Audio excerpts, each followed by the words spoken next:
The auctioneer's voice boomed across the dusty town square of Sweetwater, Arizona Territory, in the autumn of 1885. But Bethany Ellis hardly heard a word.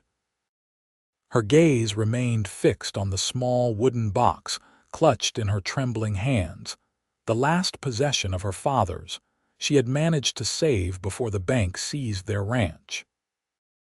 The crowd around her buzzed with excitement as livestock and property exchanged hands, but Bethany sat alone on the rough-hewn bench. Her once fine blue dress faded from too many washings, wondering how her life had unraveled so completely in the 3 weeks since her father's death. "Next up, the Ellis homestead," the auctioneer called out, causing Bethany's head to snap up. 40 acres with a good well, barn needs some work. Starting bid at $100. Bethany felt the sting of tears behind her eyes but refused to let them fall. Not here. Not in front of the vultures who'd come to pick over the bones of her family legacy. The bids climbed quickly, 150, 200, 250, beyond any sum she could hope to raise. Her stomach knotted as she watched her home slipping away forever. $500, called a deep voice from the back of the crowd. The gathering fell silent, turning to look at the tall figure standing with his thumbs hooked in his belt. Bethany couldn't see him clearly through the press of bodies, but she caught a glimpse of a wide-brimmed hat and broad shoulders. 500 going once, going twice. "Sold to Mr. Tanner Vaughn," the auctioneer declared with a bang of his gavel. The crowd parted as the buyer made his way forward to settle his account, and Bethany finally saw him clearly, a cowboy in his early 30s with sun-weathered skin, a strong jawline shadowed with stubble, and eyes the color of a summer storm. He moved with the easy confidence of a man accustomed to hard work and open spaces, not sparing her a glance as he counted bills into the auctioneer's waiting hand. Bethany gripped her wooden box tighter, struggling to maintain her composure. That ranch had been her home for all of her 22 years. Now she would need to find work in town, perhaps as a seamstress or schoolteacher, if anyone would have her. She was so lost in her thoughts that she didn't notice when the cowboy finished his transaction and turned toward her. His boots stopped directly in her line of vision, but she couldn't bring herself to look up. "Miss Ellis," he said, his voice lower now but no less commanding than when he'd called out his bid. Bethany raised her eyes reluctantly, meeting his gaze with as much dignity as she could muster. "Mr. Vaughn." His expression was unreadable as he studied her face. "I've been watching you sit here all day." "Have you indeed?" she replied, unable to keep the brittle edge from her voice. "I'm flattered by your attention, sir, but I have nothing left for you to buy." Instead of taking offense, one corner of his mouth curved slightly upward. "That's where you're wrong, Miss Ellis." He gestured toward the auctioneer, who was now calling for bids on her father's prized saddle. "One moment." He strode over, made another bid, and returned minutes later with the saddle slung over his shoulder. "This belongs with the ranch," he said simply. Bethany swallowed hard, fighting back a fresh wave of grief at the sight of her father's saddle in a stranger's possession. "Thank you for your consideration, Mr. Vaughn. Now, if you'll excuse me, I need to find accommodations for the night." As she rose to leave, Tanner Vaughn's next words stopped her cold. "She's coming home with me." Bethany whirled around, outrage flaring hot in her chest. "I beg your pardon." But Tanner wasn't looking at her. He was addressing the auctioneer and the small crowd of onlookers who had paused to watch the exchange. "Miss Ellis is coming home with me," he clarified, his tone matter of fact. "To her ranch. I didn't buy it to take it away from her." Confusion replaced her indignation. "Mr. Vaughn, I don't understand." He turned back to her, those storm-gray eyes serious. "Your father saved my life once, Miss Ellis. I owe him a debt I can never repay. I've been working cattle up north, saving every penny I could these past years. When I heard about your situation, I rode straight here." He shifted the saddle on his shoulder. "The ranch is yours. I'm just holding it in trust until you can buy it back from me." Bethany stared at him, trying to process his words. "My father saved your life 10 years ago. I was just a ranch hand then, caught in a stampede.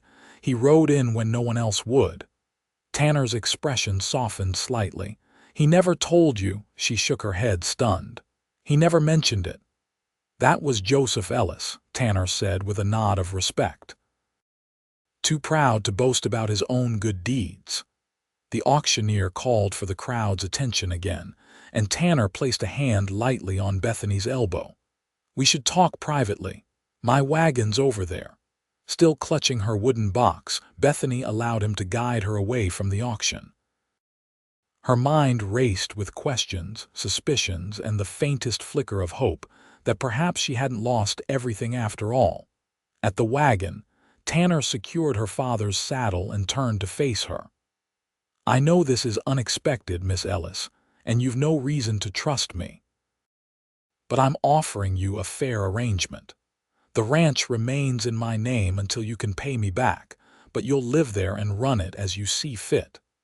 "And where will you be during this arrangement?" Bethany asked, finding her voice at last.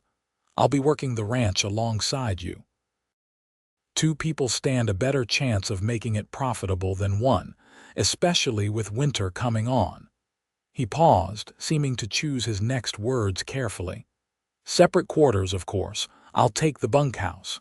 Bethany studied him, searching for any sign of deception. "Why would you do this?" "Even if my father saved your life, that's a debt to him, not to me. A man's family is his legacy, Miss Ellis. Helping you keep that ranch is the only way I know to honor what your father did." He held her gaze steadily. "Besides, I need somewhere to settle down, been drifting too long." She looked away, considering his offer. The alternatives were few and grim, becoming a servant in someone else's home, or worse. Pride warred with practicality in her heart. "I don't accept charity, Mr. Vaughn. I'm not offering any. It's a business arrangement. You'll work hard and pay me back every cent." His voice held no pity, only respect. "And it's Tanner." Something in his tone, the straightforward honesty of it, made her decision easier than she'd expected. "Very well, Tanner, I accept your proposal." She extended her hand. "And you may call me Bethany." His calloused hand enveloped hers, warm and steady. "Then we have an agreement, Bethany." The afternoon sun cast long shadows as Tanner's wagon rumbled along the familiar road to the Ellis ranch.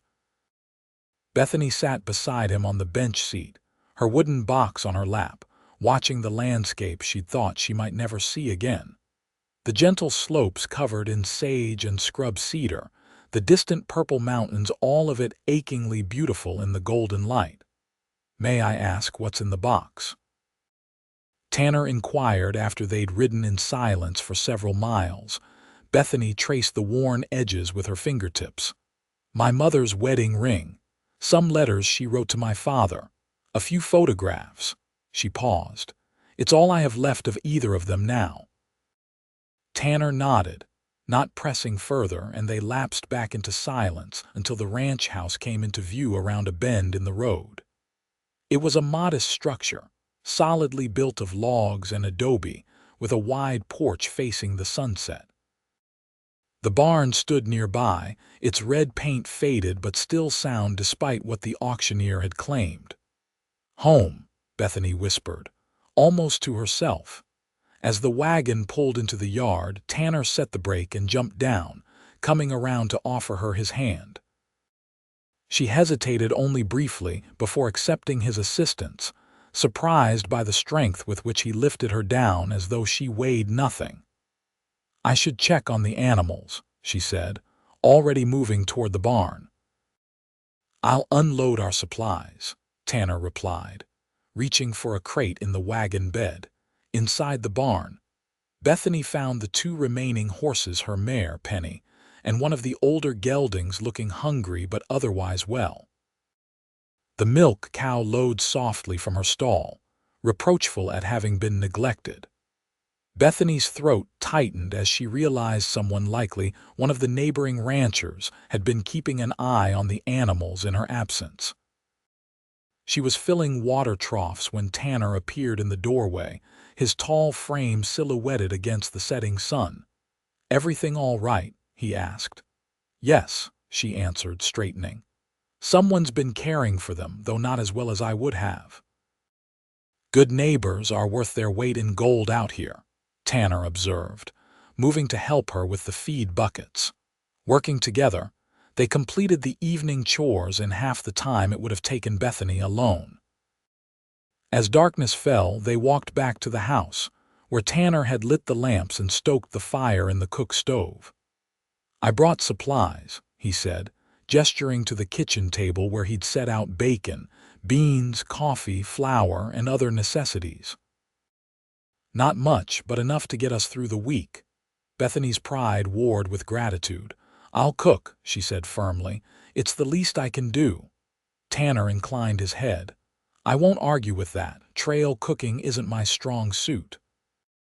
As Bethany prepared a simple meal, she watched him surreptitiously while he moved about the main room, examining her father's books and the few ornaments her mother had cherished. There was nothing invasive about his inspection, more a respectful curiosity, as though trying to understand the people who had lived there. "How did you meet my father?" she asked as they sat down to eat. Tanner sipped his coffee before answering. "I was working at the Circle D ranch up near Flagstaff. Just a kid, really 18 and thinking I knew everything about cattle. Your father was delivering some horses he'd bred." He set down his cup. "There was a storm brewing, and the cattle were skittish. Lightning struck too close, and they stampeded." Bethany could picture it clearly. Her father had always had a way with horses that bordered on magical. "I got thrown and trampled," Tanner continued. "Your father rode into that stampede like a man possessed, dragged me out somehow." He absently rubbed his side. 3 broken ribs, broken arm, concussion. Doc said I shouldn't have survived."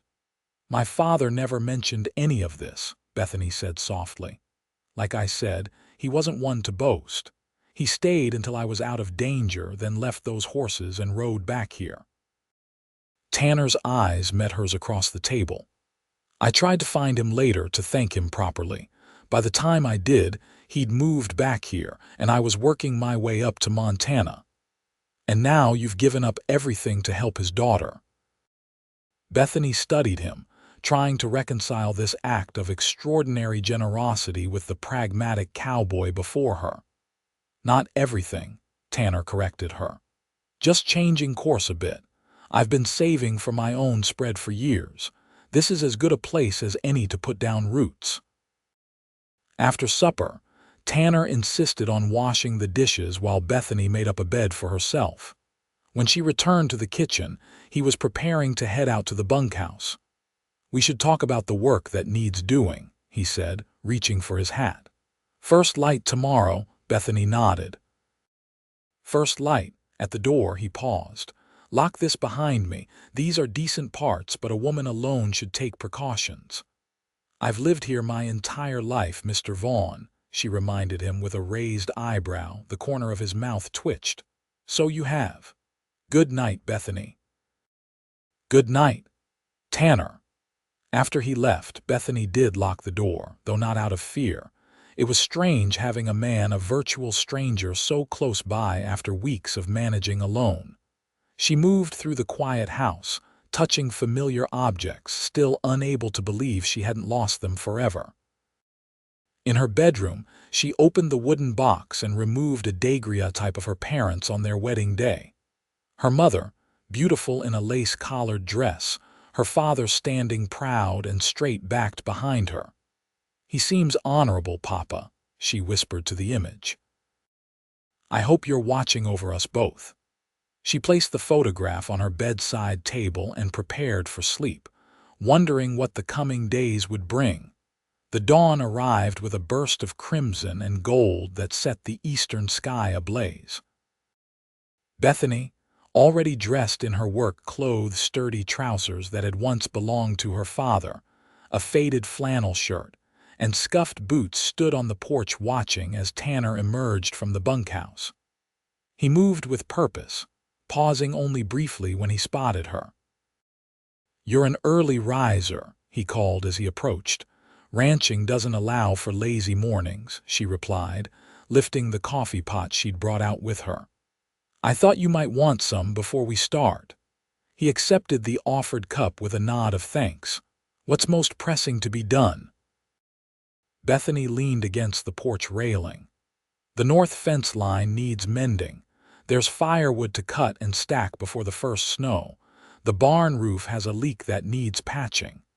She sighed. "Truth be told, there's been too much for one person to manage since Papa fell ill." "Then we'll start with the fence line," Tanner decided. "No point having the property if we can't keep our stock in." "Our stock consists of one elderly gelding, my mare, and a milk cow," Bethany pointed out. "For now," Tanner agreed, "but I've got some savings left. Thought we might invest in a small herd to start building back up." The casual way he included her in these plans gave Bethany pause. "You're serious about this being a partnership?" He met her eyes over the rim of his cup. "I never say things I don't mean, Bethany." After a breakfast of bacon and biscuits, they rode out to check the fence line. Bethany on her mare and Tanner on the old gelding. The morning air was crisp, carrying the scent of sage and juniper, and despite the circumstances, Bethany felt a weight lifting from her shoulders. This land was in her blood, and being back on it working, it felt right in a way nothing else could. "Your father ran cattle?" Tanner asked as they rode. "And bred horses," Bethany answered. "The horses were his passion, but the cattle paid the bills." She pointed to a distant meadow. "That's where he kept the brood mares. He had an eye for good bloodlines. I remember the horses he brought to the Circle D, fine animals." They reached the north fence line and dismounted to assess the damage. Several posts had rotted at the base, and winter winds had knocked down stretches of wire. "This is worse than I feared," Bethany admitted, surveying the broken fence with dismay. "Nothing that can't be fixed," Tanner said confidently, already unloading tools from his saddlebags. "Hand me those wire cutters." They worked side by side through the morning, digging out rotted posts, setting new ones, and stretching wire. Bethany matched Tanner's pace, refusing to show any weakness despite the burning in her muscles. By midday, they'd repaired 100 yards of fence line. "You work hard," Tanner observed as they took a brief rest, sharing water from his canteen. "Did you expect less?" Bethany wiped sweat from her forehead with her sleeve. "No," he replied simply. "Your father wouldn't have raised you soft." The compliment, matter-of-factly delivered, warmed her more than it should have. They continued working until the sun hung low on the horizon, accomplishing more in one day than Bethany could have managed in a week alone. As they rode back to the ranch house, she found herself studying Tanner's profile, wondering about the man who had so unexpectedly entered her life. "You mentioned Montana," she said. "Were you working a ranch there?" "Several," he answered. "Hired gun at first, then foreman on a big spread near Helena. Good country, but crowded compared to when I first went up that way." "And no family?" The question slipped out before she could reconsider its propriety. If Tanner was offended, he didn't show it. "Parents died when I was young." "No siblings I know of." He glanced at her. "The trail doesn't lend itself to putting down roots." "Yet here you are," Bethany observed. "Here I am," he agreed, a faint smile touching his lips. Back at the ranch, they tended to the animals together before Bethany retreated to the house to prepare supper while Tanner cleaned up at the pump outside. Through the window, she watched him splash water over his face and neck, rivulets running down his sun-bronzed skin. She quickly looked away, focusing on the stew she was preparing. When Tanner joined her in the kitchen, his hair was damp and he'd changed into a clean shirt. "Smells good," he said, nodding toward the pot on the stove. "My mother's recipe," Bethany replied, setting 2 bowls on the table. "Stretches a little meat a long way." As they ate, Tanner outlined his plans for the ranch where they might purchase cattle, which fields should be planted come spring, improvements that would increase the property's value.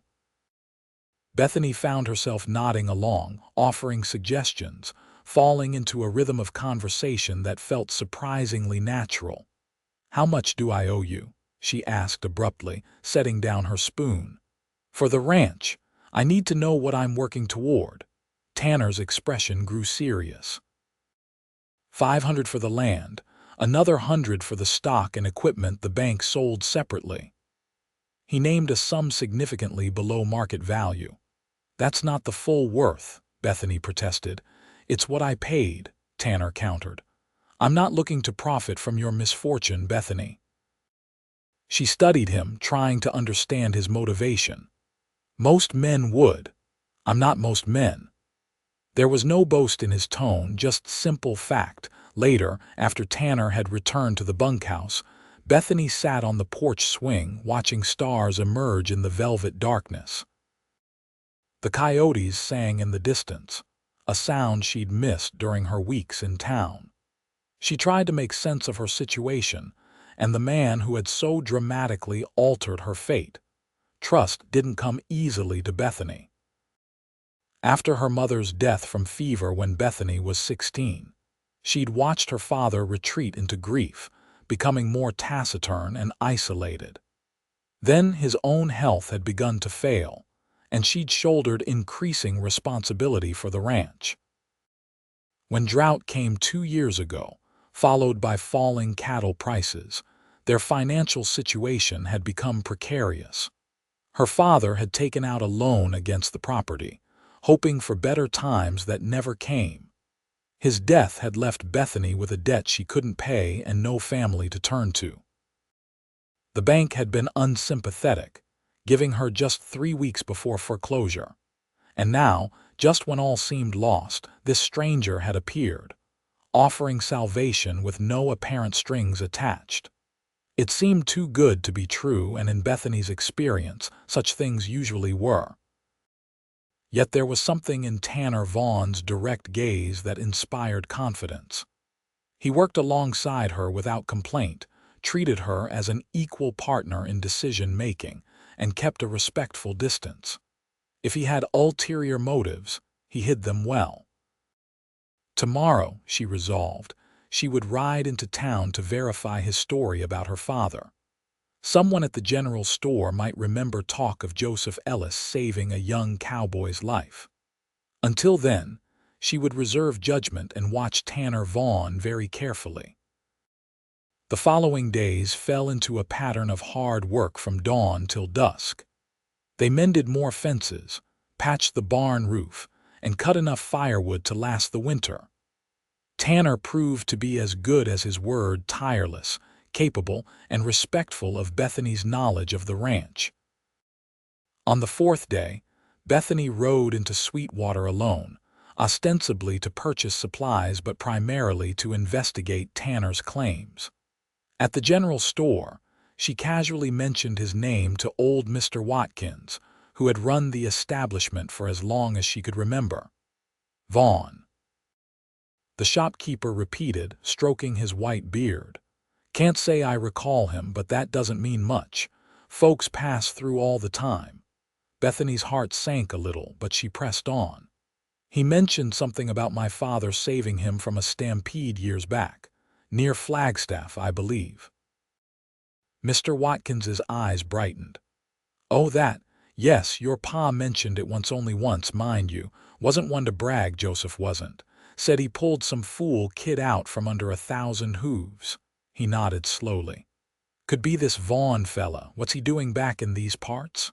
"He purchased our ranch at the auction," Bethany admitted. "Says he's holding it in trust until I can buy it back." The old man's bushy eyebrows shot up. "Did he now? Well, if your father saved his life, I suppose that's a debt that needs paying. He leaned forward conspiratorially. He treating you proper, Miss Bethany, because Sheriff Wilson would take an interest if he weren't. He's been a perfect gentleman, Bethany assured him, feeling a blush rise to her cheeks. Sleeps in the bunkhouse and everything. Mr. Watkins nodded approvingly. Your pa would expect no less. He began gathering the items on Bethany's list. Tell you what, I'll put this on account until next month. Give you folks a chance to get on your feet. Bethany swallowed her pride and accepted the kindness with thanks. As she was leaving, the shopkeeper called after her. Miss Bethany. Nearly forgot. Your pa had a package here he never picked up, came in just before he took ill. He reached beneath the counter and withdrew a small parcel wrapped in brown paper. Paid for already. Some kind of horse medicine, I think. Bethany tucked the package into her saddlebag, wondering what her father had ordered and for which horse it had been intended.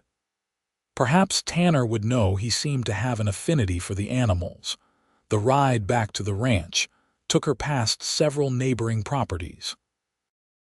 At the Hendersons' place, she spotted Clara hanging laundry and reined in to say hello. Clara, a plump, cheerful woman a few years older than Bethany, dropped the sheet she was pinning and hurried to the fence. Bethany Ellis, I heard you were back at the ranch. With a man, no less. News traveled fast in Sweetwater. It's not what you're thinking, Bethany said quickly. Mr. Vaughn is simply helping me get the ranch back on its feet. Clara's eyes twinkled with good-natured mischief. Is he now? And is he as handsome as they say? Eliza from the Mercantile told me he's the finest-looking cowboy she's laid eyes on since that cattle drive came through last spring. I hadn't noticed, Bethany lied, feeling heat rise to her face again. Oh, honey, Clara laughed. You're a terrible fibber, always have been. She grew more serious. In all honesty, we were worried sick about you after your pa passed. Jim wanted to bid on your place at the auction, just to make sure you'd have somewhere to go, but we couldn't scrape together enough. She reached across the fence to squeeze Bethany's hand. I'm glad someone could. Thank you, Bethany said sincerely. Your husband was kind to look after the animals while I was in town. Least we could do, Clara assured her. Now you bring this Mr. Vaughn to church on Sunday.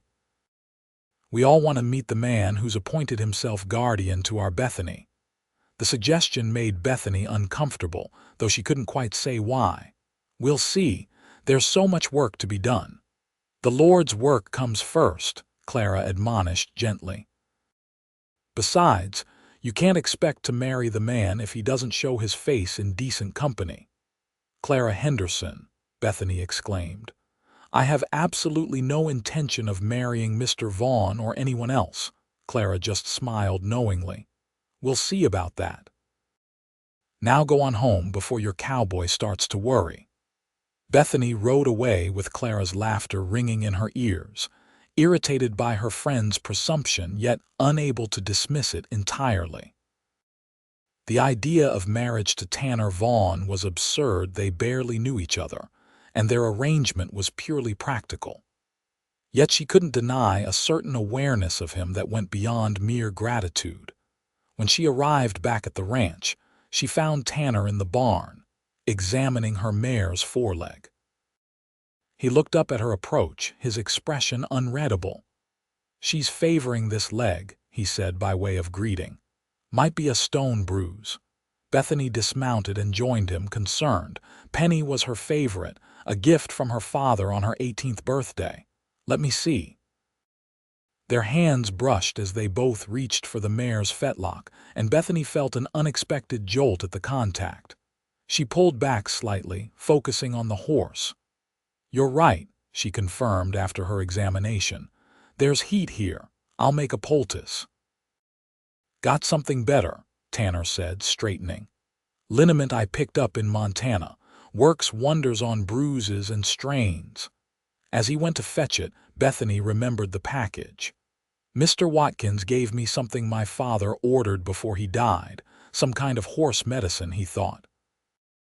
Tanner returned with a small tin of liniment, and Bethany retrieved the package from her saddlebag. They unwrapped it together, revealing a bottle of dark liquid with a handwritten label. "Red River Remedy," Tanner read aloud, "for founder and hoof ailments." He looked thoughtful. "Was one of the horses foundering before your father passed?" Bethany shook her head. "Not that I recall. Perhaps he was being cautious. Winter can be hard on hooves when they're standing in wet stalls." They worked together to treat Penny's leg, Tanner applying the liniment with gentle, capable hands while Bethany held the mare steady, murmuring reassurances. Their bodies moved in tandem, adjusting to each other's movements with an ease that seemed to come naturally. "You're good with her," Bethany observed. "Most men would be rougher." "Most men don't understand that gentleness gets better results than force," Tanner replied, his attention on his task, "with horses and with people." The simple statement resonated with Bethany. Her father had held similar views, which had made him something of an outlier among the hard-driving cattlemen of the territory. After tending to Penny, they unloaded the supplies Bethany had brought from town and began preparing supper together. As Tanner sliced potatoes and Bethany kneaded dough for biscuits, she mentioned Clara's invitation to church. "Might not be a bad idea," Tanner said, surprising her. "People will talk less if we're seen in public together in a respectable setting." "Are you concerned about my reputation, Mr. Vaughn?" Bethany asked, a teasing note entering her voice. "Aren't you?" he countered, glancing up from his task. "A young woman living alone with an unmarried man, even if he stays in the bunkhouse, is bound to raise eyebrows." He was right, of course, though Bethany had been too focused on survival to give much thought to propriety. "Very well. Church on Sunday it is." Later that evening, as Bethany sat mending a tear in one of her father's old shirts that she'd given to Tanner, she found herself wondering what the townspeople would make of him and of them together. It shouldn't matter, she told herself. Their arrangement was temporary, purely practical.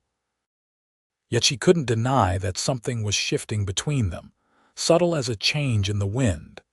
Sunday dawned clear and cool, the mountains to the west outlined against a sky so blue it hurt the eyes. Bethany dressed in her best gown, a navy blue affair with modest lace at the collar and cuffs, and pinned her hair up in a simple but elegant style. When she emerged from the house, she found Tanner waiting by the wagon, dressed in clean trousers, a white shirt, and a vest she hadn't seen before. He'd trimmed his beard and slicked back his hair, transforming himself from rugged cowboy to something approaching a gentleman.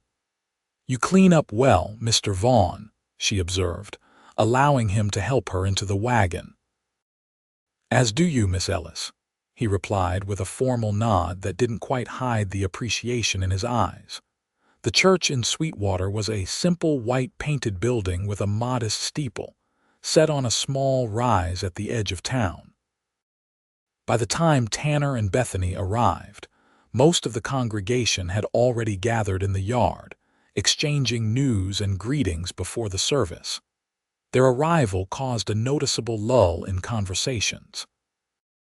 Bethany held her head high as Tanner helped her down from the wagon, acutely aware of the curious stares directed their way. Clara Henderson swooped down upon them immediately, her Sunday bonnet bobbing with her enthusiasm. "Bethany, and you must be Mr. Vaughn. I'm Clara Henderson. My husband Jim and I are neighbors of the Ellis Ranch." Tanner shook her offered hand politely. "Madam, call me Tanner, please." "Tanner it is," Clara beamed, linking her arm through Bethany's. "Come along, you two. I want to introduce you to everyone." What followed was a whirlwind of introductions as Clara proudly paraded them before what seemed like the entire population of Sweetwater. Tanner maintained his composure throughout, answering questions about his background with just enough detail to satisfy without revealing too much. Bethany noted how skillfully he deflected inquiries about the nature of their arrangement, neither confirming nor denying the romantic speculation that seemed to hover in the air around them. When the church bell rang, summoning them inside, Bethany felt a mixture of relief and trepidation. Sitting beside Tanner in the pew, she was acutely conscious of his presence, the clean scent of soap, the warmth radiating from his body, the way his large hand rested just inches from hers on the wooden bench. The sermon that day, delivered by Reverend Phillips, centered on the story of Ruth and Boaz, a tale of loyalty, redemption, and unexpected love. Bethany couldn't help but see the parallels to her own situation, and from the slight tensing of Tanner's shoulders beside her, she suspected he noticed them too. After the service, they were approached by Sheriff Wilson, a graying man with shrewd eyes who had known Bethany since childhood. "Miss Ellis," he greeted her with a tip of his hat before turning to Tanner. "And Mr. Vaughn, heard you purchased the Ellis place. Planning to stay in our community, are you?" The question carried more weight than its casual delivery suggested. Sheriff Wilson was taking the measure of the newcomer, determining whether he represented a potential threat to the town's peace or to Bethany herself. "Yes, sir," Tanner answered steadily.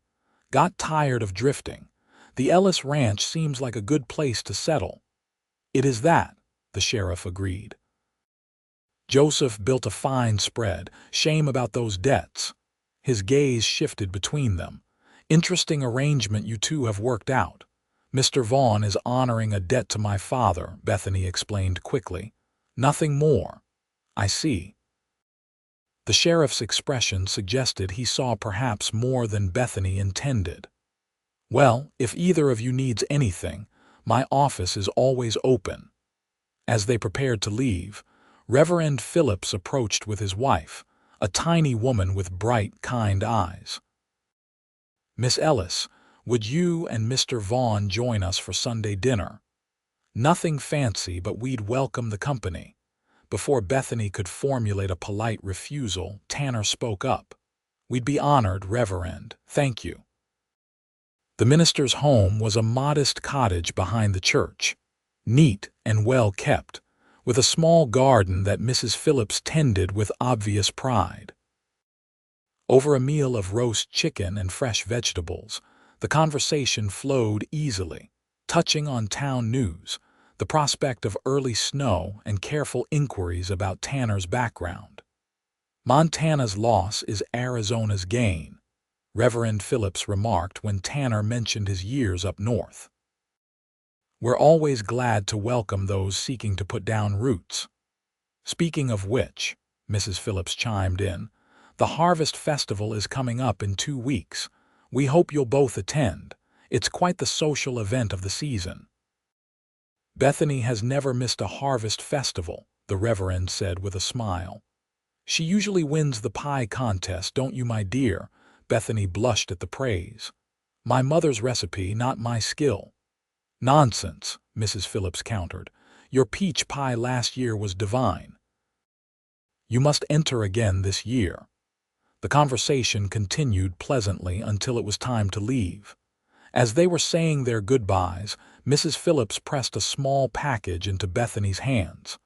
"Some of my lavender sachets," she explained, "for your linens, and a bit of my sourdough starter. I remember how your mother loved to bake bread." The kindness brought unexpected tears to Bethany's eyes. "Thank you," she whispered, embracing the older woman. On the ride home, Bethany and Tanner sat in comfortable silence for a while, each processing the events of the day. The air had grown cooler, and Bethany drew her shawl more tightly around her shoulders. "They're good people," Tanner observed eventually. "Genuine." "Yes," Bethany agreed. "Sweetwater has its share of gossips and troublemakers, but most folks are decent at heart." "The sheriff seems to have appointed himself your guardian," Tanner noted with a hint of amusement. "He and my father were friends. He taught me to shoot when I was 12. Bethany smiled at the memory, said every woman should know how to defend herself. Wise man. They fell silent again until the ranch came into view, golden in the late afternoon sunlight. As Tanner helped her down from the wagon, his hands lingering at her waist a moment longer than strictly necessary, Bethany found herself studying his face, the laugh lines around his eyes, the small scar near his right temple, the serious set of his mouth that occasionally relaxed into a smile that transformed his features. "Thank you," she said suddenly. Tanner's eyebrows lifted slightly. "For what? For today? For—" She gestured vaguely, struggling to articulate the mixture of gratitude and other, less definable emotions she felt, for making it easier than it might have been. Understanding softened his expression. "You don't have to thank me for common decency, Bethany." "Perhaps not," she acknowledged, "but I wanted to all the same." Their eyes held for a long moment before Bethany turned and walked toward the house, aware of his gaze following her, and equally aware of the strange, fluttering sensation in her chest that had nothing to do with gratitude and everything to do with the way Tanner Vaughn looked at her when he thought she wouldn't notice. The days that followed passed in a blur of activity as they prepared the ranch for winter. Tanner rode into town and returned with 2 strong young steers and a bull calf, the modest beginning of a new herd. Bethany made soap, preserved the last of the garden vegetables, and gathered herbs for winter remedies. They worked from sunrise to sunset, pausing only for meals they increasingly prepared together. Gradually, almost imperceptibly, the distance between them narrowed. Conversations over supper grew longer, more personal.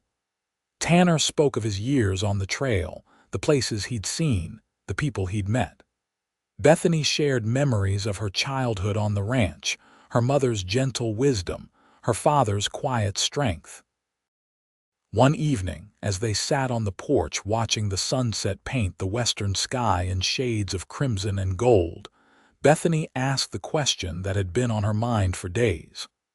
"Why didn't you ever return to thank my father in person?" Tanner was silent for so long that she wondered if he'd heard her. Finally, he sighed. "I did come back about 5 years ago, rode all the way from Wyoming." He gazed out at the darkening landscape. "Got as far as Sweetwater, saw your father in town talking to the blacksmith." He looked content. Had a good life here, a daughter he was clearly proud of. He turned to look at her, his expression unreadable in the gathering dusk. I stood there watching him, this man who'd saved my life without a second thought, and I realized I had nothing to offer him. No money, no prospects, just the gratitude of a drifting cowboy. Seemed selfish to insert myself into his life just to ease my own conscience. "So you left," Bethany said softly. "So I left," Tanner confirmed. "Rode back north, took work where I could find it, started saving with purpose. Thought maybe someday I'd return when I had something worthwhile to show for the life he'd saved." "And now you're here," Bethany observed, "but he's gone." "Life rarely works out as we plan," Tanner said, a note of resignation in his voice. "But sometimes it works out all the same." The harvest festival arrived on a perfect autumn day, crisp, clear, with just enough breeze to set the golden leaves dancing. Bethany spent the morning baking her mother's famous peach pie, while Tanner repaired a broken wheel on the wagon. They'd agreed to bring several items for the communal feast: the pie, of course, but also a wheel of cheese Bethany had been aging and some late apples from the orchard. When it came time to dress for the festival, Bethany found herself taking unusual care with her appearance. She chose a dress of deep green that brought out the warmth in her chestnut hair and eyes, and pinned a small brooch her mother's at her throat. Tanner, too, had made an effort, wearing a new shirt and the good boots he'd purchased in town. When he saw Bethany emerge from the house, he went very still, his expression registering something that made her heart beat a little faster. "You look beautiful," he said simply. The compliment, delivered without embellishment, affected her more deeply than flowery praise would have. "Thank you," she replied, smoothing her skirt nervously. "You look quite handsome yourself." The harvest festival was held in the town square, which had been transformed with bunting, hay bales, and tables laden with food. Children ran laughing between the booths where various contests and games were taking place. A small band played lively tunes, and several couples were already dancing on a wooden platform erected for the occasion. Clara spotted them immediately and hurried over, dragging her husband Jim in her wake. "You came, and Bethany, is that a peach pie I see? The judges are in for a treat." Jim Henderson, a tall, laconic man with kind eyes, shook hands with Tanner. "Good to finally meet you properly, Vaughn. Hear you're doing fine work at the Ellis place." "Trying to," Tanner acknowledged. "Your advice about that north pasture was sound. Grass is already coming back strong." As the men fell into conversation about ranching matters, Clara drew Bethany aside. "He can't take his eyes off you," she whispered gleefully. "Don't be ridiculous," Bethany protested, though she'd noticed Tanner's gaze following her more than once. "I'm never ridiculous about matters of the heart," Clara declared. "That man is smitten, and if you weren't so stubborn, you'd admit you feel the same way." Before Bethany could formulate a denial, they were interrupted by the announcement that the pie contest judging would begin momentarily. Bethany hurried to deliver her entry, grateful for the distraction from Clara's uncomfortable observations. The afternoon passed pleasantly as they participated in various activities. Tanner proved surprisingly adept at the horseshoe toss, winning a small prize that he immediately presented to a delighted young girl who'd been watching with wide eyes. Bethany took second place in the pie contest, Mrs. Peterson's apple crumb narrowly edged her out, and joined in a spirited quilting demonstration with several of the town's matrons. As dusk approached, lanterns were lit around the square, casting a warm glow over the festivities. The band struck up a waltz and couples began to take to the dance floor. "Dance with me," Tanner said, appearing at Bethany's side and offering his hand. She hesitated only briefly before placing her fingers in his. "I should warn you, I'm not very practiced." "Neither am I," he admitted as he led her to the platform. "But I reckon we can manage not to trample each other too badly." His hand settled at her waist, warm and steady as they joined the other dancers. Despite his disclaimer, Tanner moved with natural grace, guiding Bethany through the steps with gentle pressure. She gradually relaxed into his lead, finding an unexpected joy in the simple act of moving in harmony with another person. "You dance very well for a man who claims no practice," she observed, looking up at him. A smile touched his lips. "I may have understated my experience slightly. There was a dance hall in Helena where I spent a few evenings." "Mr. Vaughn," Bethany feigned shock. "Are you admitting to frequenting establishments of questionable repute?" "Of the highest repute, I assure you," he countered, his eyes crinkling with amusement. The owner was a formidable widow who would personally escort any misbehaving patrons to the door, usually with the assistance of a shotgun. Bethany laughed, imagining the scene. "I believe I would have liked this lady." "You would have," Tanner agreed. "She reminded me a bit of you, determined, principled, not afraid to speak her mind." The comparison pleased Bethany more than it probably should have. As the music continued, she became increasingly aware of Tanner's physical presence, the solid strength of his shoulder beneath her hand, the subtle scent of soap and leather that clung to him, the way his eyes sometimes darkened when they met hers. When the waltz ended, Tanner didn't immediately release her. "Another," he asked as the band began a slightly slower tune. Bethany nodded, not trusting her voice. They danced again and then again until she lost count of the melodies that carried them across the floor.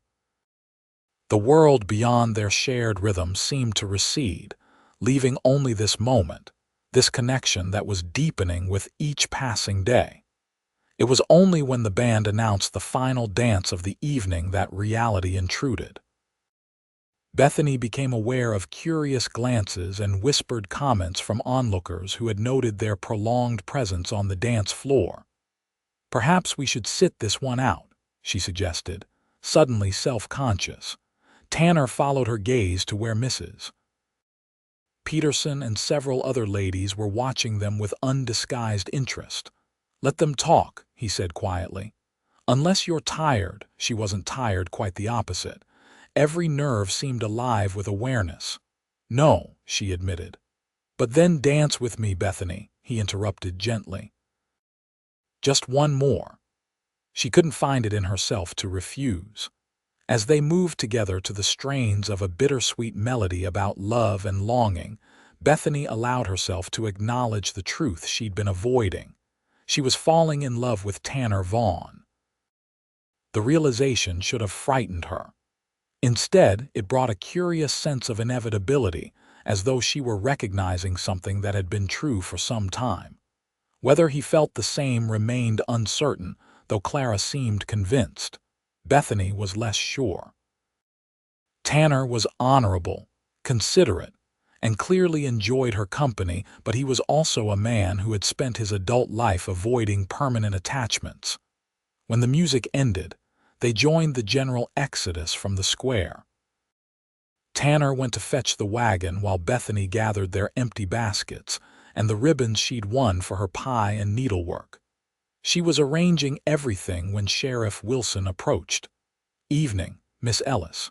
Looks like you and Vaughn are settling in well together." There was no suggestiveness in his tone, only friendly interest, but Bethany felt herself blush all the same. "Mr. Vaughn has been a tremendous help with the ranch," she replied carefully. The sheriff nodded thoughtfully.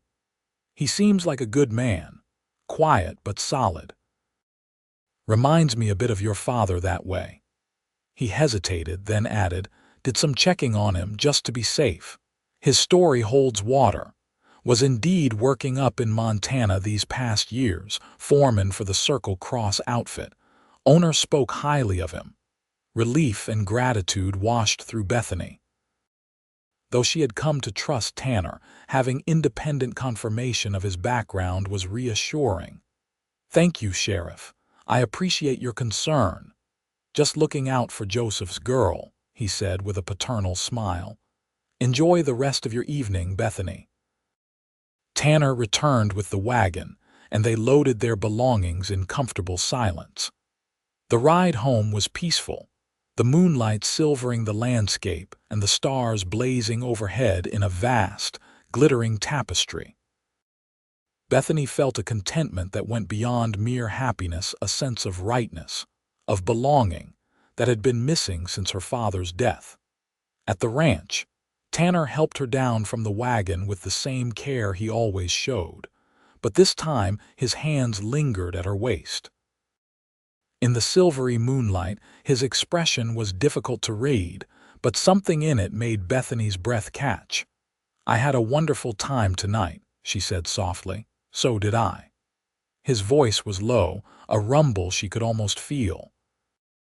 "Bethany," whatever he had been about to say was interrupted by the sound of approaching hoofbeats. They turned to see a rider coming fast down the road toward the ranch, his horse lathered and heaving. "That's Jim Henderson," Bethany said with alarm, recognizing their neighbor despite the darkness. Tanner moved slightly in front of her, his posture alert. "Something's wrong." Jim reined in his horse sharply, nearly sliding from the saddle in his haste. "Tanner, Bethany, thank God you're home." "It's Clara, the baby's coming, but something's not right. She's in a bad way, and the doctor's out at the miller's place with their boy who broke his arm." Bethany was already moving toward the house. "I'll get my mother's medical bag." She trained with a midwife in St. Louis before marrying Papa. "I'll saddle Penny," Tanner called after her. "She's faster than taking the wagon back." Within minutes, they were racing toward the Henderson farm, Bethany clinging to Tanner's waist as they galloped through the moonlit night. Fear for Clara, who wasn't due for another month, gripped Bethany's heart. Her friend had lost 2 babies already, and this pregnancy had been difficult from the start. At the Henderson house, they found Clara pale and sweating on the bed, her face contorted with pain. Blood soaked the sheets beneath her. "Oh, thank the Lord," Clara gasped when she saw Bethany. "It hurts so bad, Beth, worse than before." Bethany took her friend's hand and squeezed it reassuringly before turning to the men. "I need hot water, clean towels, and privacy. Jim, you stay, she'll want you near. Tanner, can you wait outside?" Tanner nodded, his expression grave. "I'll be right outside if you need anything." For the next 3 hours, Bethany worked frantically to help Clara bring her child into the world. The bleeding was heavy, the labor prolonged and agonizing. Twice, Clara lost consciousness, only to wake screaming with fresh contractions. Jim held her hand throughout, his face a mask of terror and determination. Bethany drew on everything she remembered from watching her mother assist at births. Every scrap of knowledge gleaned from the medical texts her father had ordered from back east. She administered herbal preparations to slow the bleeding, positioned Clara to ease the baby's passage, and prayed harder than she had since her father's final hours. Just before dawn, with one last tremendous effort, Clara pushed her daughter into the world, a tiny, perfect girl with a shock of dark hair and healthy lungs that announced her arrival with a robust cry. "A girl," Bethany sobbed, tears of relief streaming down her face as she wrapped the infant in a clean blanket. "Oh, Clara, she's beautiful." Clara, exhausted beyond words, managed a weak smile as Jim placed their daughter in her arms. "Elizabeth," she whispered, "after your mother, Bethany. She saved us both tonight." The bleeding finally slowed, and Clara drifted into an exhausted sleep with her baby nestled beside her. Bethany, bone-weary herself, stepped outside to find Tanner sitting on the porch steps, his face haggard with worry. He stood immediately when he saw her. "Clara." "The baby." "A girl," Bethany said, her voice breaking with fatigue and lingering emotion. "They're both going to be all right, I think. The worst is past." Relief washed over Tanner's features. Without warning, he pulled Bethany into his arms, holding her tightly against his chest. "You're amazing," he murmured into her hair. "Absolutely amazing." The embrace was exactly what Bethany needed, solid, comforting, an anchor in the storm of emotions the night had brought. She leaned into his strength, allowing herself this moment of vulnerability. His heartbeat was strong and steady against her cheek, his arms secure around her. When he finally released her, Tanner kept one arm around her shoulders, supporting her as fatigue threatened to overcome her. "Let's get you home," he said gently. "Jim's sister arrived while you were inside. She'll help with Clara and the baby."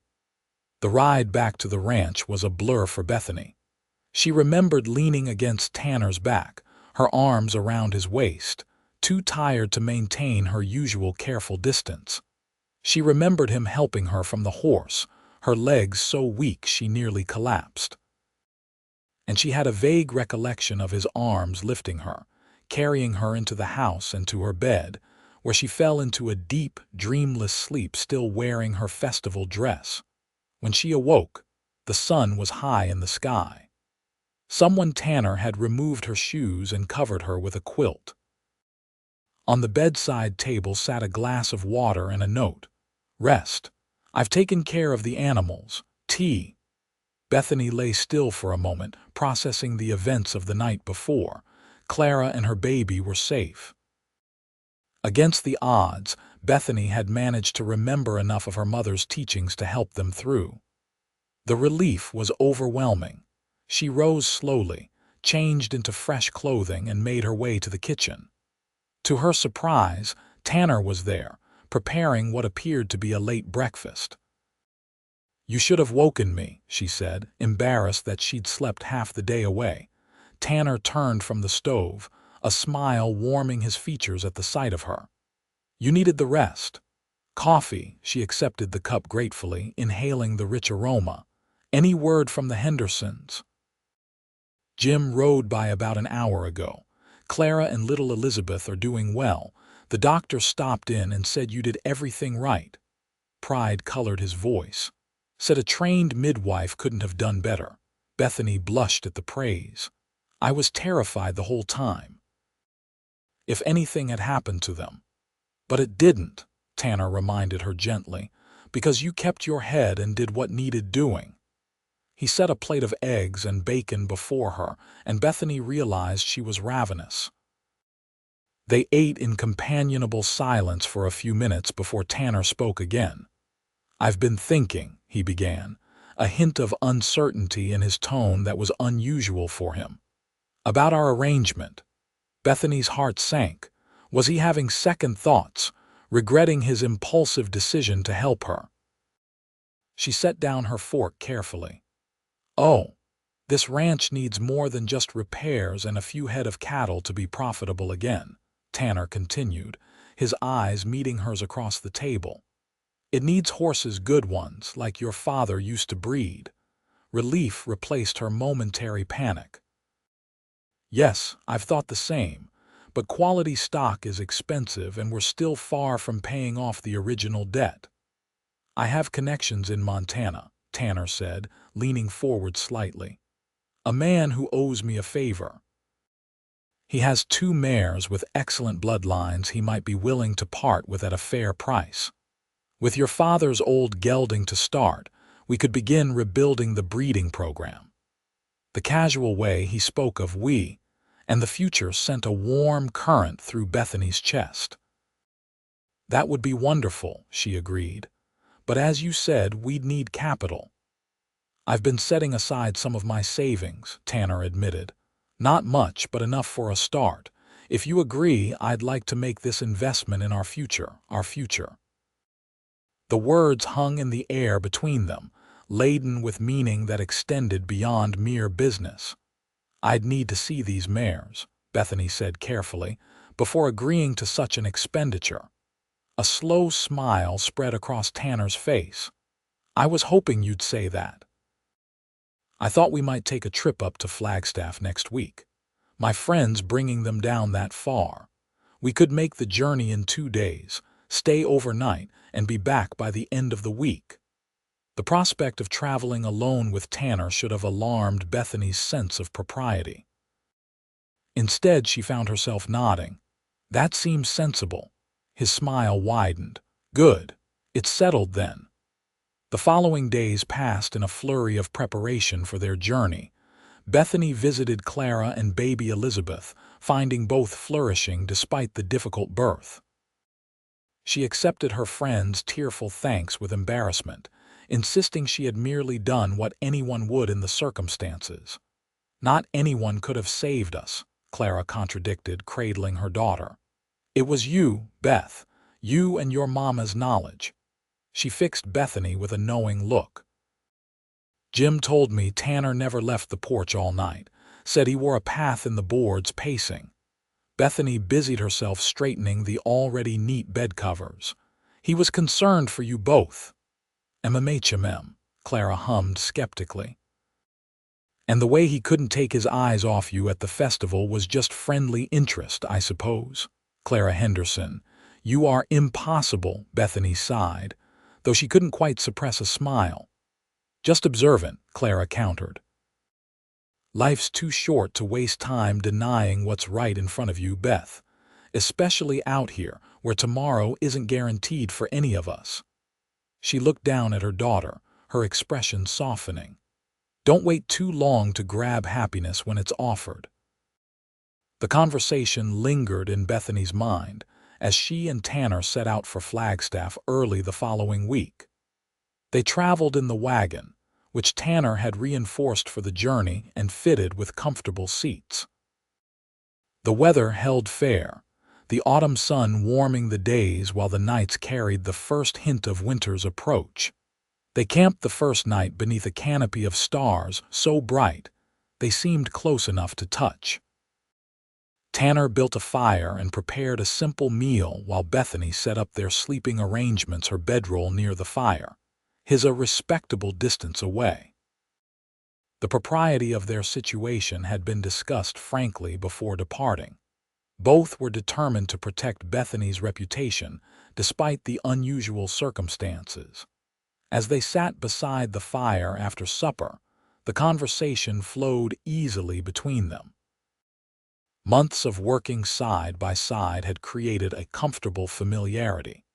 Yet Bethany was increasingly aware of an undercurrent of tension that had nothing to do with discomfort, and everything to do with the growing attraction between them. "Tell me about your mother," Tanner requested, adding another stick to the fire. "You mention her often, but always in passing." Bethany gazed into the dancing flames, memories surfacing like treasures brought to light.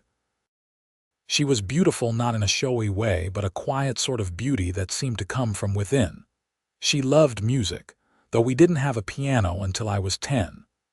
Papa surprised her with it one Christmas, had it shipped all the way from St. Louis. She cried when she saw it. Tanner smiled, encouraging her to continue. "She taught me to read, to sew, to recognize medicinal plants. Said a woman needed both practical skills and knowledge of beautiful things to live a full life." Bethany's expression grew wistful. "When she took ill with the fever, she fought so hard to stay with us. Papa and I took turns sitting with her, reading her favorite poems, keeping cool cloths on her forehead. But in the end, even her determination wasn't enough." "How old were you?" Tanner asked softly. 16. "Old enough to take over running the household, young enough to feel lost without her guidance." Bethany sighed. "Papa changed after that, grew quieter, more withdrawn, threw himself into work. I think that's part of why his health failed so early. He never really recovered from losing her." Tanner was silent for a long moment before speaking. They must have had a rare kind of love. "They did," Bethany agreed. "I used to hope I might find something similar someday." Their eyes met across the fire, and something passed between them, an acknowledgement, perhaps, of possibilities neither was quite ready to name. The next day brought them to Flagstaff, where Tanner's friend awaited with the promised mares. Sam Donovan was a grizzled rancher with a booming laugh and eyes that missed nothing. He greeted Tanner with a hearty handshake and Bethany with a respectful tip of his hat. "So you're Joseph Ellis's daughter," he said, studying her with frank appraisal. "I knew your father slightly." "Good man, fair trader." "Thank you," Bethany replied. "I understand you have horses to show us." Sam led them to a small corral where two mares grazed, one a deep chestnut with a white blaze, the other a glossy black with intelligent eyes. "Blood of the Spanish barbs in them both," Sam explained as Bethany moved closer to examine them. "Strong legs, good lungs, gentle temperaments. The chestnut's already proven as a brood mare, dropped 2 fine colts last spring." Bethany ran her hands along the chestnut's flanks, checking teeth, hooves, and eyes with practiced movements. Tanner watched her work, respect evident in his expression. "They're magnificent," she acknowledged, stepping back. "And worth far more than we can afford, I'd imagine." Sam glanced at Tanner, an unspoken communication passing between them. "Well now, that depends. Tanner here pulled my son out of a burning stable back in '81. Reckon that's worth a considerable discount."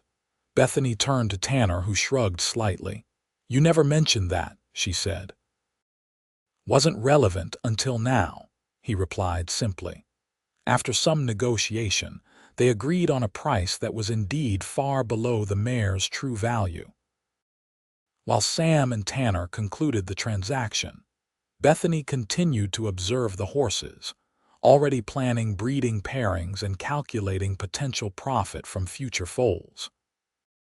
They spent the night at a respectable hotel in Flagstaff, Tanner, insisting on separate rooms despite the added expense, and set out at dawn the next day, the mares tethered behind the wagon. Bethany felt a growing excitement about the future of the ranch. With these fine animals as foundation stock, they could rebuild her father's breeding program and perhaps even surpass its former success. The return journey was peaceful, the autumn landscape glorious in shades of gold and russet. They talked of plans for the ranch fencing the east pasture for the mares, reinforcing the breeding stalls in the barn, marketing their future foals to ranchers throughout the territory. The ease with which they collaborated, building on each other's ideas, felt natural and right to Bethany. They were a half-day's ride from home when the weather changed abruptly. Dark clouds rolled in from the west, bringing with them a sharp drop in temperature and a biting wind that promised snow. "We need shelter," Tanner said, eyeing the sky with concern. "This feels like more than a passing shower." Bethany scanned their surroundings. "There's an old line shack about 2 miles east of here. Papa used it during roundups." Tanner immediately turned the wagon in that direction, urging the horses to a faster pace. The first fat snowflakes were beginning to fall as they reached the small cabin nestled against a rocky outcropping. It was a simple structure, one room with a stone fireplace, a rough-hewn table, and a narrow cot, but it would provide adequate protection from the gathering storm. They worked quickly to unharness the horses and settle them in the lean-to attached to the cabin's eastern wall. By the time they carried their supplies inside, the snow was falling steadily, the wind driving it horizontally across the landscape. "This is going to be a serious storm," Tanner observed as he built a fire in the fireplace. "We might be here overnight." The implications of his statement hung in the air between them. 1 room, 1 cot, 2 people. Bethany busied herself unpacking provisions, trying to ignore the impropriety of their situation. Tanner seemed equally determined to maintain a respectful distance, keeping the fire between them as much as possible.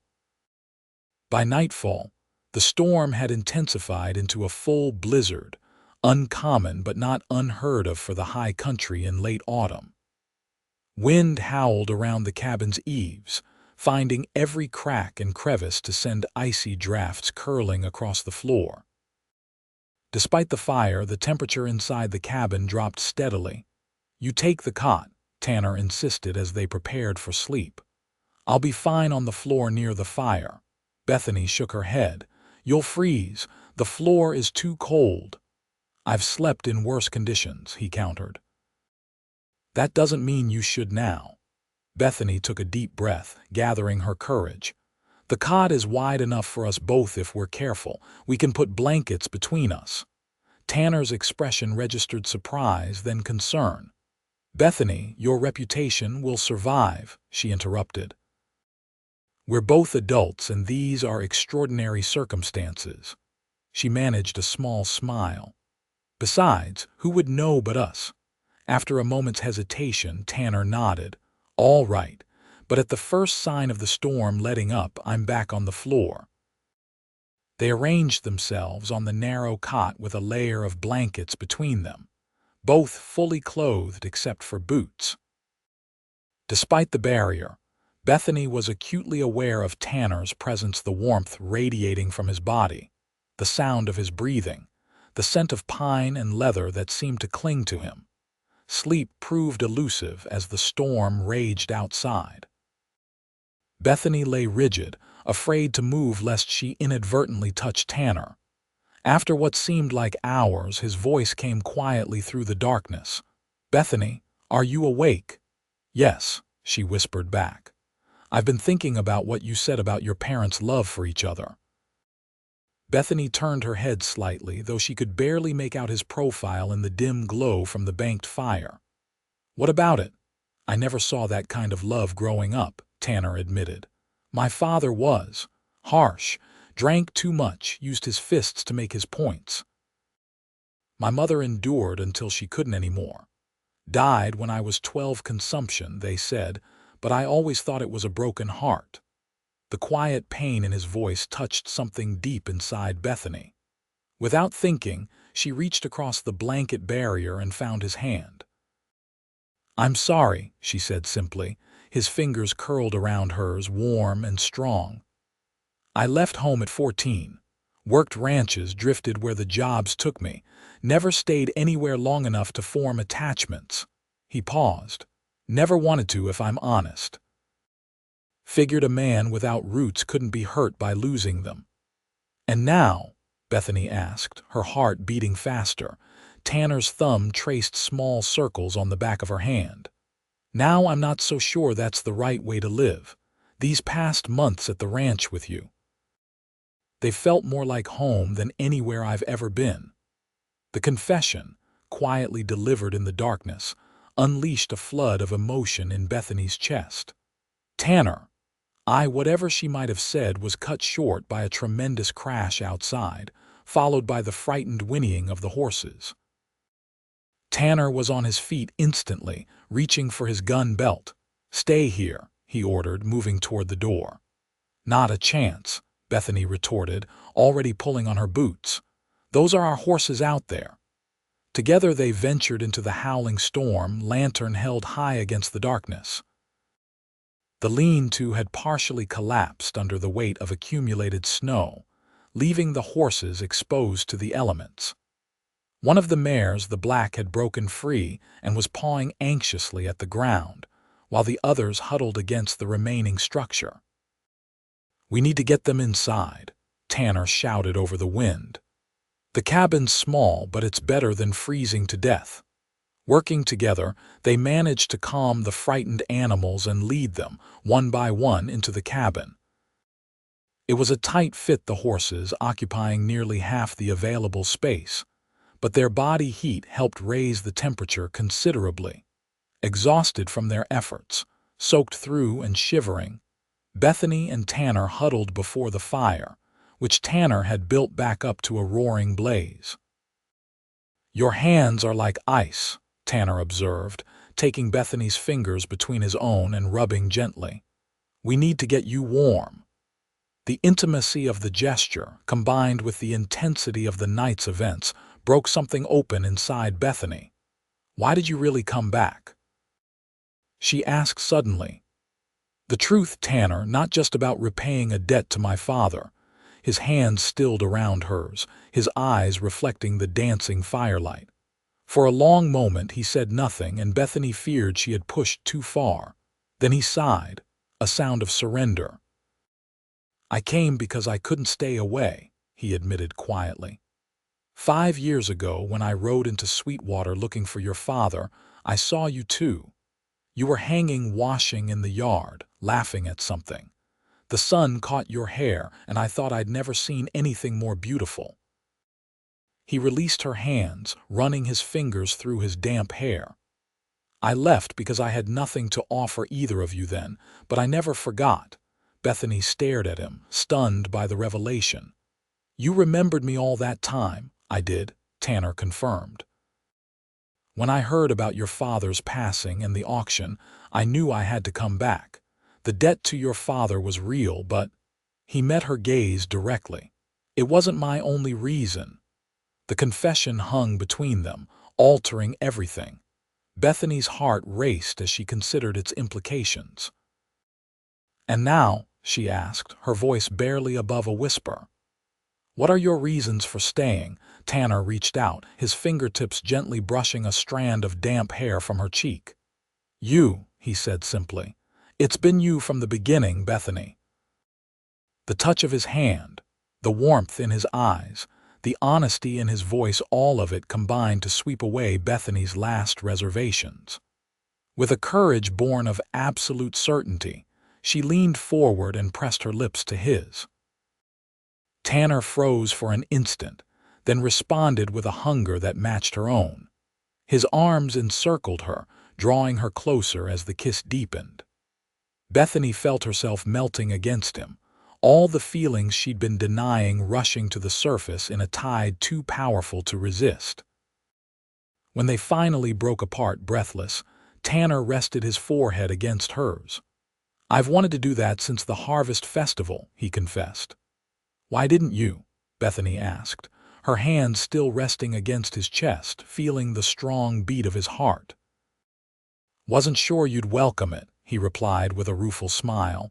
"You're an independent woman, Bethany Ellis. Didn't want to presume," she laughed softly. "And here I thought you were just being gentlemanly."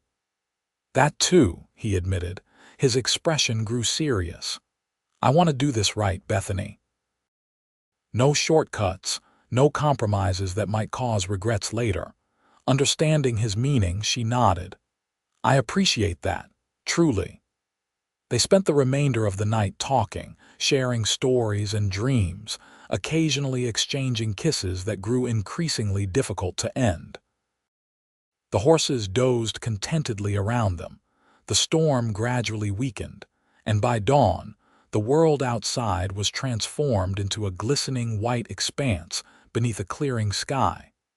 They reached the ranch by midday, leading the horses through snow that reached halfway up their legs in places. The ranch house, with smoke curling from its chimney, was a welcome sight after their adventure. "Someone's here," Tanner observed, tensing slightly. As they approached, the front door opened to reveal Sheriff Wilson, who stepped onto the porch with evident relief. "There you are." "When the storm hit and you didn't return, folks started to worry. We took shelter in the old line shack," Bethany explained as they dismounted. "The horses are exhausted. We need to get them settled." The sheriff helped them lead the animals to the barn, where they were rubbed down, fed, and given fresh water. Only then did Bethany notice the concern still etched on the lawman's face. "Is something wrong, Sheriff?" He hesitated, glancing between them. "It's not my place to lecture grown folks on their choices, but, well, word's going to spread that you two spent the night alone together during the storm." Bethany felt heat rise to her cheeks, though they had done nothing improper beyond a few kisses. "We had no choice." "The storm, I know that," the sheriff interrupted gently. "And anyone with sense will understand. But there are always those eager to think the worst, especially of a young woman living in unusual circumstances." Tanner stepped forward, his expression resolute. "Then we'll give them something else to talk about." He turned to Bethany, taking her hand. "If you'll have me, that is." Her heart skipped a beat as she realized what he was suggesting. "Tanner, I love you, Bethany Ellis," he said, the words simple but profound. "I think I have since that day 5 years ago when I first saw you in the sunlight. I didn't come back just to repay a debt or to help you keep the ranch. I came back for you." He squeezed her hand gently. "I know this isn't how it's supposed to be done, no courting, no proper proposal. But nothing about us has followed the usual path." Bethany was aware of the sheriff watching them, of the cold air surrounding them, of the snow melting from her clothes, but most of all, she was aware of the certainty in Tanner's eyes and the answering certainty in her own heart. "Yes," she said, her voice clear and strong. "Yes, I'll have you, Tanner Vaughn." His face transformed with a smile of such joy that Bethany felt her breath catch. He pulled her into his arms, lifting her off her feet in an embrace that expressed what words could not. Sheriff Wilson cleared his throat, though his eyes twinkled with approval. "Well now, that's one way to handle the gossips. When are you thinking to make it official?" "As soon as possible," Tanner answered, setting Bethany back on her feet but keeping an arm around her waist. "If that suits you." He added, looking down at her. "It does," Bethany agreed, still marveling at how completely her life had changed in the space of a few minutes. "Though I'd like Clara to be well enough to attend." 2 weeks should give her time to recover and allow for the bans to be posted, the sheriff suggested. I'll let Reverend Phillips know when I head back to town. After the sheriff departed, promising to send word that they'd returned safely, Bethany and Tanner stood together on the porch, watching the sun sparkle on the pristine snow. "Are you sure about this?" Bethany asked softly. "It's happening very fast." Tanner turned to face her, his expression serious. "I've spent 10 years drifting from place to place, never feeling like I belonged anywhere. These past months with you have shown me what I've been missing: a home, a purpose, someone to share both with." He brushed a gentle kiss across her forehead. "I'm more sure about you than I've ever been about anything." Bethany leaned against him, content in a way she'd never thought possible after losing her father. "I think Papa would approve," she said, "though he might have made you work a bit harder for my hand." Tanner laughed, the sound warming her more effectively than any fire. "I'd have met whatever challenge he set. Some things are worth any effort." The 2 weeks that followed passed in a whirlwind of preparation and planning. News of their engagement spread quickly through Sweetwater, met largely with approval, and a few knowing smiles from those who had observed their growing closeness at the Harvest Festival. Clara, though still recovering from childbirth, insisted on helping with wedding preparations, directing operations from her bed while baby Elizabeth slept beside her. "I knew it," she declared triumphantly when Bethany visited to share the news. "Didn't I say he was smitten?" "And you were just as bad, though you tried to hide it." Bethany couldn't deny it. "I was afraid to admit how I felt," she confessed. "It seemed too much like a fairy tale, the mysterious cowboy appearing just when all seemed lost." "Some fairy tales come true," Clara said, squeezing her hand. "You deserve this happiness, Beth. After everything you've been through, you deserve it more than anyone." The wedding took place on a crisp December morning in the little church in Sweetwater. Reverend Phillips performed the ceremony before a gathering that included nearly everyone from town and the surrounding ranches. Bethany wore her mother's wedding dress, carefully altered by Mrs. Phillips and the ladies of the sewing circle. Tanner, in a new suit purchased for the occasion, watched her walk down the aisle with an expression of such wonder that several of the older women were seen dabbing at their eyes. Sheriff Wilson gave Bethany away, stepping in for her father with paternal pride. Clara, pale but determined, stood as matron of honor while Jim Henderson served as Tanner's best man. Baby Elizabeth, swaddled in a christening gown that had belonged to Bethany as an infant, slept peacefully through the proceedings in her grandmother's arms. When Reverend Phillips pronounced them husband and wife, Tanner's kiss was brief but full of promise, appropriate for the setting but hinting at deeper passions to be explored in private. The celebration afterward at the town hall was joyous, with music and dancing extending well into the evening. As was tradition, the young men of the community attempted to kidnap the bride for ransom, only to find themselves outmaneuvered by Tanner, who had anticipated the prank and arranged for Jim Henderson to spirit Bethany away to the waiting wagon while he distracted the would-be abductors. They spent their wedding night at the ranch, in the bedroom that had once belonged to Bethany's parents and now belonged to them. Their coming together was tender at first, then increasingly passionate as they discovered each other fully at last. Afterward, lying in Tanner's arms as moonlight silvered the room, Bethany felt a sense of completion she had never known before. "Happy Mrs. Vaughn," Tanner murmured against her hair. The new name sent a thrill through her. "Very," she assured him, nestling closer. "Though I'll need time to get used to being called that." "We have all the time in the world," he promised. Spring came early that year, bringing with it the birth of 5 healthy foals from their small but growing herd. The black mare Tanner had purchased produced a particularly fine colt with his sire's strong legs and his dam's intelligent eyes.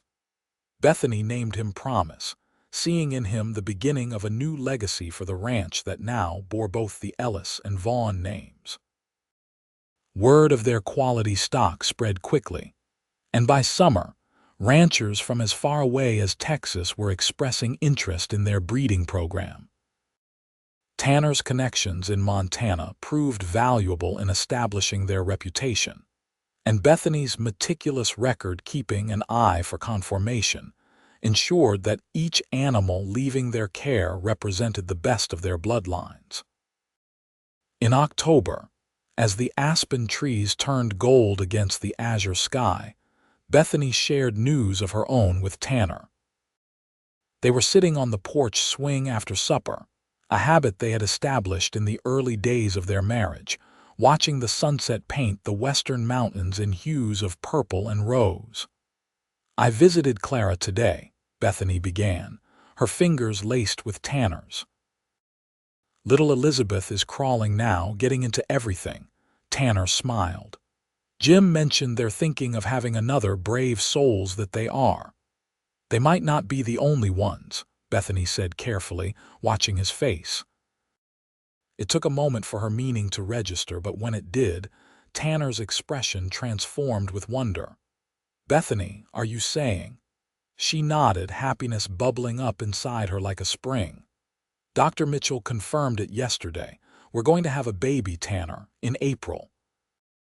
His whoop of joy startled the horses in the nearby pasture. In one fluid motion, he was on his feet, pulling Bethany up and into his arms, spinning her around with exuberant delight before setting her down gently, suddenly mindful of her condition. "A baby," he repeated, awe in his voice. His hand moved to rest lightly on her still flat abdomen. "Our baby." The wonder in his eyes, the tenderness in his touch, these were the moments Bethany treasured most about life with Tanner. For all his strength and capability, he approached their relationship with a reverence that never failed to move her. As they stood together in the gathering dusk, his arms around her and the promise of new life between them, Bethany reflected on the journey that had brought them to this point. From the depths of despair at the auction to the heights of joy they now shared, every step had led them exactly where they were meant to be. "What are you thinking?" Tanner asked, pressing a kiss to her temple. Bethany smiled up at him, her heart full to overflowing. "I'm thinking about that day at the auction when you said I was coming home with you. How frightened and angry I was." She reached up to trace the beloved contours of his face, and how it turned out to be the beginning of everything good.